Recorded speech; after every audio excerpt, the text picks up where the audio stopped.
سچے کر دکھائے، میرے ساتھ کیے ہوئے وعدے سچے کر دکھائے، عہد نبھا کر دکھائے، اور مجھ سے ڈرتے رہے نیکی کر کے بھی گناہ کر کے۔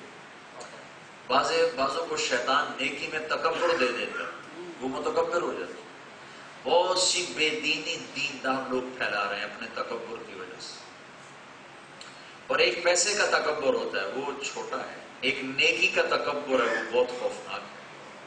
پیسے کا تکبر تو کسی جھٹکے سے نکل جاتا ہے، نیکی کا تکبر نکلتا بھی نہیں ہے۔ یہ شیطان کا بہت بڑا وار ہے دیندار طبقے کے لیے کہ ان کے اندر نیکی کا تکبر پیدا کر دیتے ہیں اور وہ اوروں کو گری نظر سے دیکھتے۔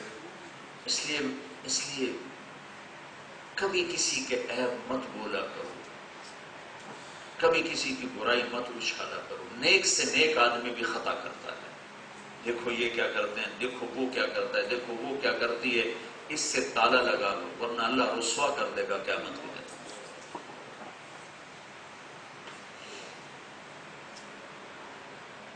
بہت غیرت کا معاملہ ہے اللہ کے دربار میں، اس کے بندوں پر زبان کھولنا۔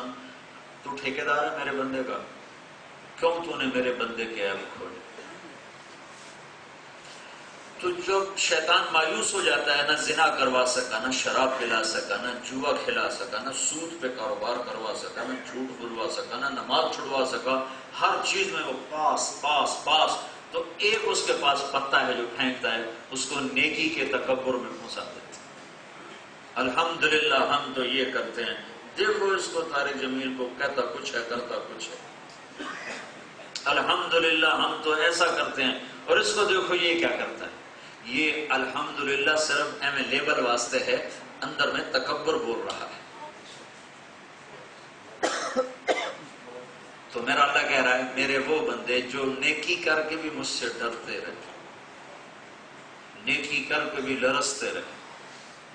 عمر جیسا آدمی جس کے ہاتھ پر 22 لاکھ مربع میل میں اسلام پھیلا، اور میرے نبی نے فرمایا میرے بعد کوئی نبی ہوتا تو عمر ہوتا، اور فرمایا عمر تو جس راستے سے گزرتا ہے شیطان وہ راستہ چھوڑ کے دوسری طرف نکل جاتا ہے۔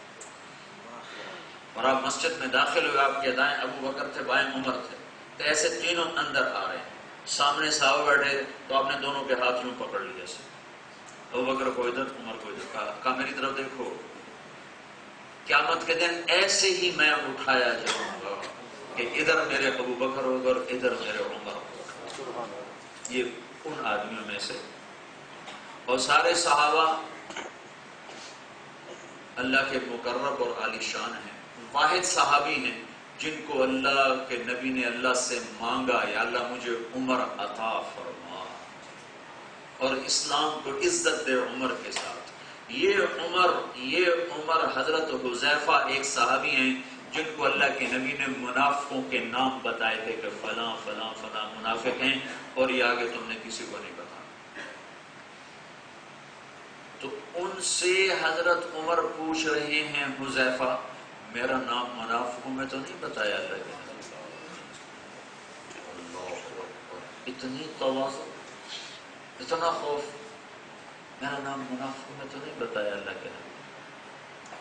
اور جب نماز پڑھاتے ہوئے کافر کے ہاتھوں خنجر لگا، شہادت کامل، اور جب آخری وقت محسوس کیا موت کی آہٹ کو، تو بیٹے کی گود میں سر تھا، تو فرمانے لگے بیٹا مجھے زمین پہ ڈال دے، تو اس نے گود سے سرکا کے پنڈلی پہ رکھ دیا، کہ ویحا، سنتا نہیں دیوانے میں کیا کہہ رہا ہوں، مجھے مٹی میں ڈال، تو انہیں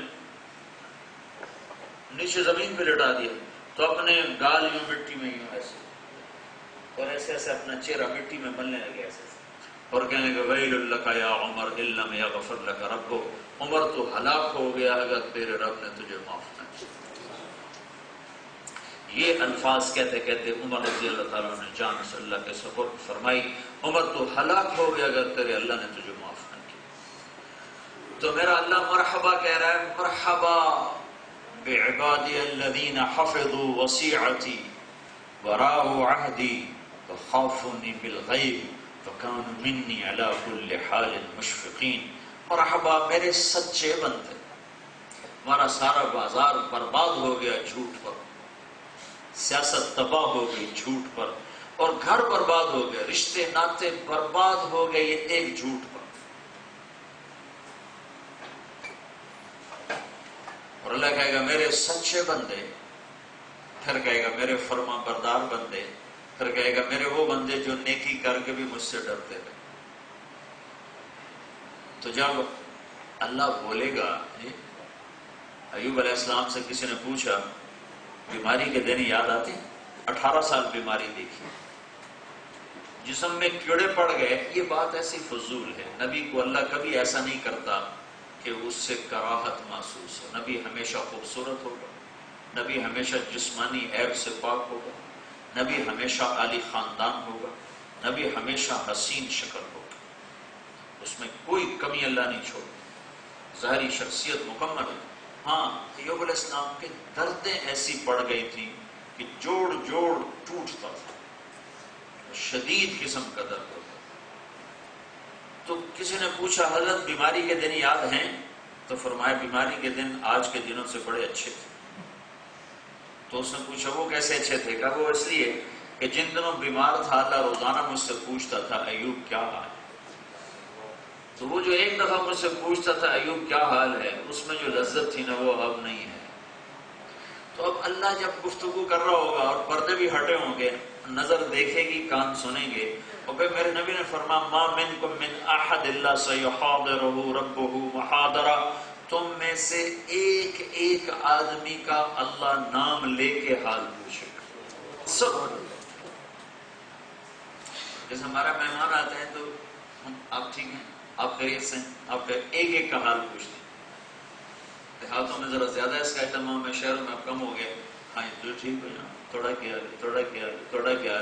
تو میرا نبی کہہ رہا میرا اللہ ایک ایک ایمان والے کا نام لے کر کہے گا ٹھیک ہو، خیریت، خوش، کوئی تکلیف تو نہیں، راضی ہو۔ تو اس بول کی حلاوت کو کیسے بیان کیا جائے؟ سننے کا جو لذت ہے وہ کانوں کے ذریعے سے، اور کان میں چھوٹا سا سسٹم ہے بات کو سننے کا، اور اگر اچھی آواز ہو تو دل کھنچتا ہے۔ جب اللہ بات کرے گا تو صرف یہ سسٹم نہیں سنے گا، جب اللہ بات کرے گا تو جسم کا ایک ایک سیل کان بن جائے گا، اور ہر سیل سے آواز اندر جائے گی تو کیا لذت پیدا کرے گا۔ صرف ایک جسم نہیں سنے، یہ کان نہیں سنے گا، سارا جسم اللہ کان بنا ہے۔ اگر موت نہ ہوتی تو لوگ اللہ کے دیدار کو سے ہی مر جاتے، اللہ کی بات سن کے لوگ مر جاتے، پر موت جو مر گئی۔ تو اب یہ بندے کہیں گے اللہ سے یا اللہ ما قدرناک حق قدرک ما عبدناک حق عبادت، یا اللہ ہم تو تیری بندگی نہ کر سکتے، ہم تو تیری عبادت کا حق نہ ادا کر سکتے، یا اللہ ہمیں تو پتہ ہی نہیں تھا تو اتنے جمال والا ہے، تو ہمیں تو اجازت دے، ہم تجھے سجدہ کرنا چاہتے۔ تو اللہ تعالیٰ فرمائیں گے قد وضعتم عنکم مؤونۃ السجود ولطالما اتعبتم لی الابدان وانصبتم لی الوجوہ فالآن افضیتم الی روحی ورحمتی وکرامتی۔